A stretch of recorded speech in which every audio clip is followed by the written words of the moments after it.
ಪಡುಬಿದ್ರೆ ಮಹಾಲಿಂಗೇಶ್ವರ ಮಹಾಗಣಪತಿ ದೇವಸ್ಥಾನದ ಬ್ರಹ್ಮ ಕಲಶೋತ್ಸವದ ವೈಭವದ ಹೊರೆಕಾಣಿಕೆಗೆ ಭಕ್ತರ ಹೃದಯ ವೈಶಾಲ್ಯವೇ ಕಾರಣ ಎಂದು ಸಹಕಾರ ರತ್ನ ಡಾಕ್ಟರ್ ಎಂಎನ್ ರಾಜೇಂದ್ರ ಕುಮಾರ್ ಹೇಳಿದರು.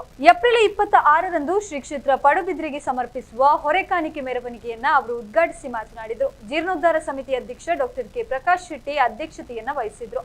ಹೊರೆಕಾಣಿಕೆ ಸಮರ್ಪಣಾ ಸಮಿತಿ ಸಂಚಾಲಕ ಡಾಕ್ಟರ್ ದೇವಿ ಪ್ರಸಾದ್ ಶೆಟ್ಟಿ ಬೆಳಪು ಮಾತನಾಡಿ, ಉಭಯ ಜಿಲ್ಲೆಗಳು ಚಿಕ್ಕಮಗಳೂರು, ಬೆಂಗಳೂರು, ಮುಂಬೈ ಮೊದಲೆಡೆ ಭಕ್ತರ ಸಹಕಾರದಿಂದ ಈ ಸಂಗ್ರಹ ಯಜ್ಞವು ಯಶಸ್ವಿಯಾಗಿದೆ ಎಂದರು. ಇನ್ನು ದಯಾನಂದ ಹೆಜ್ಮಾಡಿ, ಪ್ರಕಾಶ್ ಶೆಟ್ಟಿ ಪಡುಹಿತ್ಲು, ವೈಎನ್ ರಾಮಚಂದ್ರ ರಾವ್, ಉಮೇಶ್ ಪೂಜಾರಿ, ನವೀನ್ ಎನ್ ಶೆಟ್ಟಿ, ಪ್ರೇಮನಾಥ್ ಶೆಟ್ಟಿ, ಮಾಧವ್ ಶೆಟ್ಟಿ ಕೊಳಕೆ, ಹಾಗೆಯೇ ಭಾಸ್ಕರ್ ಕೋಟ್ಯಾನ, ಉದಯ್ ಕೋಟ್ಯಾನ, ಪ್ರಶಾಂತ್ ಶೆನೈ, ಮಿಥುನ್ ಹೆಗ್ಡೆ, ವಿಶ್ವಾಸ್ ಸಾಮಿನೋ ಈ ಸಂದರ್ಭ ಉಪಸ್ಥಿತರಿದ್ದರು.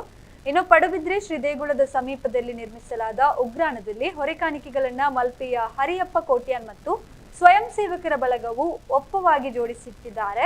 ಹಾಗೆಯೇ ಬಿಲ್ಲವ ಸಮಾಜ ನೀಡಿದ ಸುಮಾರು 22 ಲಕ್ಷ ರೂಪಾಯಿ ವೆಚ್ಚದ ಅಕ್ಕಿ ಸಹಿತ ಬೆಲ್ಲ, ಸಕ್ಕರೆ, ತರಕಾರಿ ಇತ್ಯಾದಿಗಳು ಅಪಾರವಾಗಿ ಸಲ್ಲಿಕೆಯಾಗಿದೆ.